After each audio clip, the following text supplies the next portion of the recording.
First ever factory outlet Mukunda jewellery KPHB Kothapet Khammam Somajiguda Hanamkonda.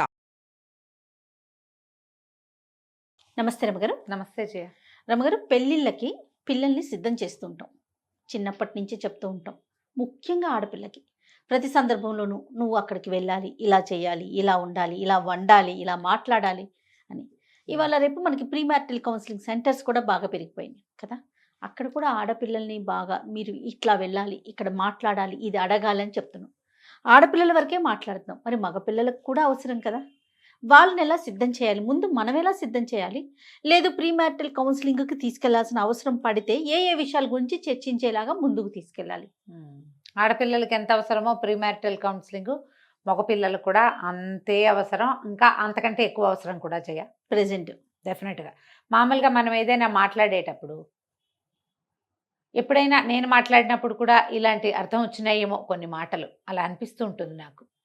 ఆడపిల్లలు ధోరణి బాగుండలేదని ఈ రోజుల్లో ఆడపిల్లలకి నేర్పించాలని, ఆడాళ్ళు సరిగ్గా ఉంటే అంతా బాగుంటుందని నాకు అలాంటి ఉద్దేశాలు లేవు. కానీ ఏవో ఒక సందర్భపు మాటల్లో ఇవి వస్తూ ఉంటాయి. ఆడపిల్లలకి గొంతెమ్మ కోరికలు ఎక్కువైపోయినాయి, ఆడపిల్లలు ఎక్కువ ఎంచుతున్నారు, ఆడపిల్లలకి సర్దుకోవటం ఇళ్లలో నేర్పకపోవటం వల్లే పెళ్ళిళ్ళు ఫెయిల్ అవుతున్నాయి అని నేనేమైనా అన్నానని అనిపిస్తే మీకు అదైతే కాదు. మనం విమెన్ గురించి ఎక్కువ మాట్లాడతాం కాబట్టి మనం సర్దుకోవటం గురించి చెప్తున్నాను తప్ప అవతల వాడు ఎలా ఉన్నా సరే నువ్వు సర్దుకోవాల్సిందేనని నేను చెప్పట్లేదమ్మా. అసలు నా ఉద్దేశం కూడా అది కాదు. నేను ప్రతిసారి ఒక మాట చెప్తుంటా. డే 1 ఒక బేబీ ఒక బాబు పుట్టినప్పుడు నుంచి వాళ్ళు ఉద్యోగాలు వెళ్ళేదాకా లేదా చదువులకి పెళ్ళిళ్ళకి వెళ్ళేదాకా వీళ్ళిద్దరూ సమానమైన పోటీ అనుభవిస్తున్నారు. అవును, సమానంగానే ఫ్యామిలీ నుంచి సెపరేషన్ అనుభవిస్తున్నారు. ఎందుకంటే డే కేర్లకు వెళ్ళిపోతున్నారు పిల్లలు, లేకపోతే పెద్దవాళ్ళ చేతుల్లో పెరుగుతారు. ఇప్పుడు నువ్వు రోజంతా ఇక్కడ ఉంటావు జయ, అవును, నీ పిల్ల ఎవరి టేక్ కేర్ అండర్ కేర్లో ఉంటుంది, అది అమ్మాయి అంతేనా? అవునండి. ఇప్పుడు ఉద్యోగం చేసే ఎవరి పిల్లలైనా అంతేగా. అంతేగా. ఇప్పుడు నువ్వైతే ఈ పని చేస్తావు, డే కేర్లో పెట్టేవాళ్ళు లేరా? ఖచ్చితంగా. సాయంకాలం అయ్యేసరికి డే కేర్కి వెళ్ళిపోతారు. అవకాశం లేకపోతే ఏం చేస్తాము, మనకు వేరే అవకాశం లేదు కదా. మగపిల్లాడికి ఎట్లాగో ఆడపిల్లకి కూడా అంతేగా. అంతే అయిందా? ఎల్కేజీ నుంచి ఫస్ట్ ర్యాంక్ కోసం అందరు పిల్లలు పోటీ పడతారు. అందులో ఆడ మగ తేడా ఉందా? ఆడపిల్లవి నీకు 50 మార్కులు వస్తే చాలంటావా నీ పిల్లలు? అసలు అనవు.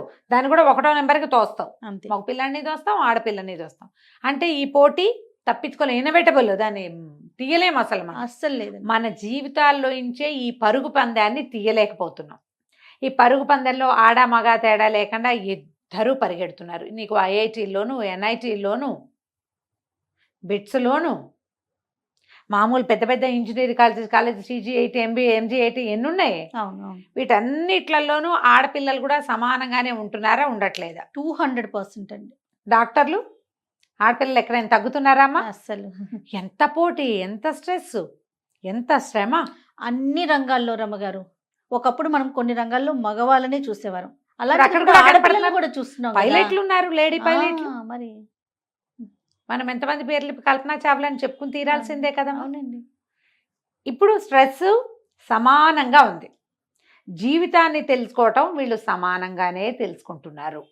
ఆడపిల్లలకి ఎలా సర్దుబాటు, లొంగుబాటు, దిద్దుబాటు కావాలో మగపిల్లలకి 100% అవన్నీ కావాల్సిందే.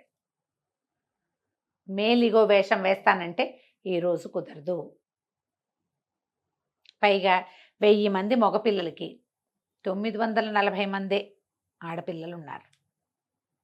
ఓ 50 మంది తక్కువే. ఇంకా అసలు 840 ఏనేమో మరి మధ్య మధ్యలో అలాంటివి కూడా కనపడుతూ ఉంటాయి. పెళ్ళి నిలబెట్టుకోవటం స్త్రీకి, ఆడదానికి, ఆడపిల్లకి ఎంత అవసరమో మగవాడికి కూడా అంత అవసరము ఉంది కదా. అయినప్పుడు మా వాడికి ఇది కాకపోతే ఇంకోటి వస్తుంది అనడానికి నీ లెక్క కూడా లేదుగా. అక్కడ 50 తక్కువే ఉన్నారు. ఏమిటి, 2వ పెళ్లి అబ్బాయిల కోసం ఎగబడి పెళ్లి చేసుకుంటుందా ఏ ఆడపిల్ల అయినా? అసలు చెప్పు, ఆలోచించాలి కదా. ఓ పెళ్లి చేస్తే ఆ పెళ్లిని నిలబెట్టుకోవడానికి ఆడపిల్లలే శ్రమ పడాలా? మగవాడు శ్రమ పడ్డా ఏమి పడాలా వద్దా? పడాలి కదా. రోజులు మారినాయి కదా. మా వాడు ఇంతే, నువ్వు ఉంటే ఉండు పోతే పో అంటారా? అనొచ్చా? పోతే ఎంతమందిని తెస్తావు నువ్వు? అది పోతే నువ్వు తేవాల్సింది ఇంకో ఆడపిల్లనైనా ఎవరినైనా కొండ మీద కోతిని తెస్తావా? నువ్వు కాదు, ఆడపిల్లనే తేవాలి. ఏ ఆడపిల్ల అయినా ఈ కాలంలో ఒక 25-30 ఏళ్ల పిల్ల అంటే అది ఇంత శ్రమకి, ఇంత స్ట్రెస్కి, ఇంత పోటీకి ఎదురొడ్డి నిలిచిన పిల్లే వస్తుంది. అవును. గడిగట్టేసిన పిల్లలు వంటలు చేసేసి, పనులు చేసేసి, అన్ని చేసేసి, మగవాడి దౌష్ట్యాన్నంతా భరించే నీ పాతకాలపు పెళ్లి కూతుర్లు ఇప్పుడు వస్తారా ఈ కాలంలో? వాళ్ళకేం లేవనుకో పాపం, ఉమ్. గతి లేకపోతే చచ్చినట్టు ఉంటారేమో, వాళ్ళు కూడా ఉండట్లే ఇప్పుడు. అంట్లు తోముకుని బతికే వాళ్ళు కూడా ఉండట్లేదమ్మా. ఇంత నీ కొడుకుతో పాటు సమానంగా చదువుకుని, సమానంగా పరిగెత్తి ఉద్యోగాలు సంపాదించుకోగలిగిన ఆడపిల్లని, దాన్ని వీడిని ఎంత ఎత్తు చూస్తావో అంతే ఎత్తు దాన్ని కూడా చూడాలా అంతమా, ఆ పాపను కూడా. ఖచ్చితంగా. దాన్ని వదిలేస్తే అది మనిషి కాదు. ఆలోచించద్దా? ఇవన్నీ ఎక్కడ ఆలోచించాలమ్మా చెప్పు? ఎవరు ఆలోచించాలి? మగపిల్లవాడి తాలూకు తల్లిదండ్రి, పేరెంట్స్ మీ దగ్గర ఉండాలి. అవును. మీరు మీ మగపిల్లలకి వంట చేయటం నేర్పించండి, టేబుల్ సర్దటం నేర్పించండి, బట్టలారేయటం నేర్పించండి. రేపు తను ఏం వేసుకోవాలో వాడిని డిసైడ్ చేసుకుని వాడిని ఆ పని చేసుకొనివ్వండి. అవును రమ్మగారు. నీతో పాటు ఉన్న మనిషిని, ఆడ మనిషిని గౌరవించటం నేర్పించండి. ముందు నాన్నలు సరిగ్గా ఏడవండి, సరిగ్గా ఉండండి అమ్మలతోటి. అప్పుడు మగపిల్లలు అమ్మల్ని గౌరవించాలని తెలుసుకుంటారు. ఆడపిల్లలు కేవలంగా దొరుకుతారనే భావాల్లో మీరు ఉండకండి, వాళ్ళని ఉంచకండి. కేవలంగా ఎవ్వరూ దొరకరు. పైగా ఈ రోజులు అందరికీ ఒక్కొక్క పిల్లలేనమ్మా, అదో పెద్ద ప్రాబ్లం కదా. అవును. ఓ 4 పిల్లలు ఉంటే ఏమిటో దొరుకుతారని. ఒక్కొక్క పిల్ల ఉన్నప్పుడు ఎట్లా దొరుకుతారు? ఖచ్చితంగా కష్టం మీ కదా. ఇళ్లల్లో విధానాలు మార్చుకోవాలి. ఇంట్లో విధానమే మారాలి. మారితేనే పిల్లలు మనల్ని చూస్తూ పెరుగుతారు. మీ పిల్లల్లో తీవ్రమైన భావాలు ఉంటాయి. ఆడాళ్ళు కంట్రోల్లో ఉండాలి, లైన్లో ఉండాలి, ఇళ్లల్లో వంటింటి కుందేళ్లుగా ఉండాలి, పంజరంలో చిలకల్లా ఉండాలి, ఇలాంటి పిచ్చ పిచ్చ భావాలు ఉంటే ముందు వాటిని దులిపి లైన్ చేసుకోండి. పెళ్లి చేయటానికి పిల్లాడికి ఉద్యోగము, సెటిల్మెంటు, ఒడ్డు పొడుగు వస్తే చాలదు, బుద్ధి జ్ఞానం కూడా కావాలి. ముందు అవి మనకున్నాయో లేదో శోధించుకుని వాటిని సరి చేసుకుని, అంతే. మనం సరిగ్గా ఆలోచించుకుని ఒక పరాయి పిల్లని తెస్తే ఆ పిల్ల మన ఇంట్లో ఉండి, మన వాడితో పాటు ఉండి, మన ఇంటి పేరు తీసుకుని మనకు వారసుల్ని కానీ మన ఇంటి పేరుని ముందుకు తీసుకెళ్తుందా? ఎంత గౌరవించాలమ్మా ఆడపిల్లని, గౌరవించొద్దు? గౌరవించాలి రమ్మగారు. ఇలా ఆలోచించండి అమ్మా దయచేసి. నువ్వెవరో వేరే పార్టీ దాని అన్నట్టు ప్రవర్తించకూడదు. అమ్మాయిని కలుపుకోవాలి మనతో పాటు, అవి నేర్పాలి. మగపిల్లలకి షేరింగ్ అండ్ కేరింగ్ 2 నేర్పించండి. ఒక అమ్మాయి ఉంటే మనతో పాటు అది సంతోషంగా దాన్ని ఉంచలేకపోయి ఎందుకు వచ్చిన పోగతనం? మనతో ఉన్న అమ్మాయిని సంతోషపెట్టలేకపోతే దాన్ని హాయిగా ఉంచలేవు, దాన్ని రిలాక్స్డ్గా ఫీల్ కానివ్వవు, దాన్ని సెక్యూర్డ్గా ఉంచలేవు. నువ్వు ఇంకెందుకు? నువ్వు ఒడ్డు పొడుగు సెటిల్మెంట్ వేస్టే కదా అవన్నీ. నెలకి లక్షలు సంపాదించు ఉపయోగం, ప్రయోజనం ఏముంది? నువ్వు నీతో ఉన్న ఒక మనిషికి సెక్యూర్డ్ ఫీలింగ్ కలిగించకపోతే, అమ్మో అని భయపడి చచ్చి పారిపోయేలాంటి పరిస్థితి కల్పిస్తే ఇంక ఏమన్నా మోగతనము, దానివల్ల ఉపయోగం ఏముంది? ఉపయోగం లేదు కదా.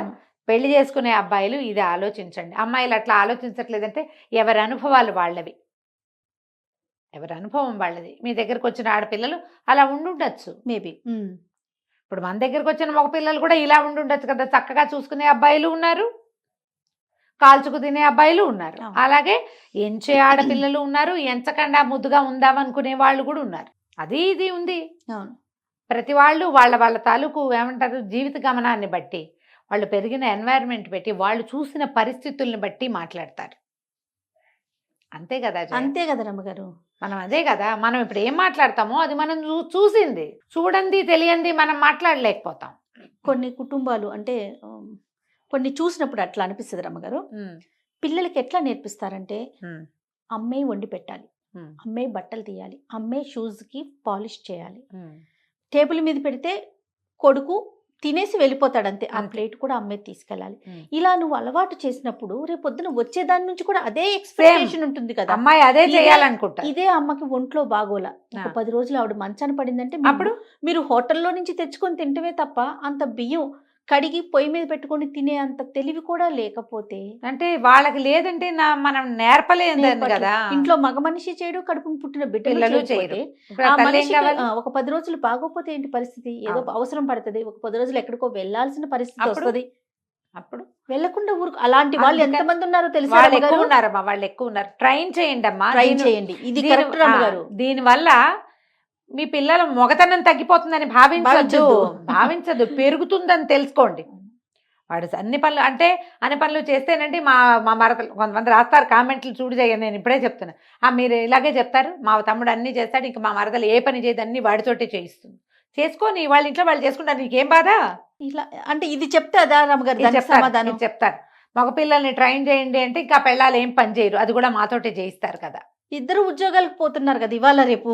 అప్పుడు ఇద్దరు వాళ్ళ ఇంట్లో వాళ్ళ తంటాలు వాళ్ళు వాళ్ళు పడతారు పడతారు, అతనికి లేని బాధ మనకెందుకు అంటారు. నిజం రమ్మగారు. కనీసం చీపురు పెట్టి ఇల్లు కూడా ఓడవటం రాని ఇప్పుడు మగ పిల్లల్ని మీకు చూస్తున్నాం. మీరే కష్టపడతారు, మీ అబ్బాయిలు ఎక్కువ ఇబ్బంది పడతారు, అంతే. వాడికి రాదు. ఆ వచ్చిన అమ్మాయి కూడా ఈ అబ్బాయి లాగానే పోటీ పడి ఏ ఐఐటివో చదివింది, పాపం తనకి మాత్రం ఎట్లా వస్తుందమ్మా? అంతేగా, తనకు మాత్రమే ఎట్లా తనకు వస్తుంది రావాల్సిందే, పాపకి? మన బిడ్డకు మాత్రం రావద్దంటే ఎట్లా? ఆడాళ్ళు కాబట్టి చేయాల్సిందే, ఆడపిల్లలు చేయకేం చేస్తారు, ఆడది చెయ్యాలి, ఈ భావాల్లో ఉండద్దమ్మా. ఆడది కాదు, మనిషి అన్న ప్రతివాడు చేయాల్సిందే. అది అక్కడ ఆడ మగ లేదు. ఆడ మగ ఏం లేదు. దయచేసి పిల్లలకి ట్రైనింగ్ ఇవ్వండి. ఆ అమ్మాయిని నువ్వు ఇంతకుముందు ఏం చేసావు అని అడిగేటప్పుడు నువ్వు ఇంతకుముందు ఏం చేసావో చెప్తావా చెప్పవా కదా? మరి ఇలాంటి ఆలోచనల్లో ఉంచండి. డెఫినెట్ ఇది చేయకపోతే పెళ్ళిళ్ళు అయితే మీ వాళ్ళు సెటిల్ అవ్వరు, ఇబ్బందులు పడతారు. ఇబ్బంది పడతారు. ఆ ఇబ్బంది పడనివ్వద్దు, కొంచెం హ్యాపీగా అమికబుల్గా ఒకళ్ళతో ఒకళ్ళు బాగుండేలాగా అమ్మాయిలకి ట్రైనింగ్ కావాలి, అబ్బాయిలకి 100% తప్పకుండా ఆడపిల్లల్ని గౌరవించడం, మర్యాద ఇవ్వటం, సేఫ్గా ఫీల్ అయ్యేలాగా చేయటం అవసరము. అవునండి. అంతే. నమస్తే రమ్మగారు. నమస్తే.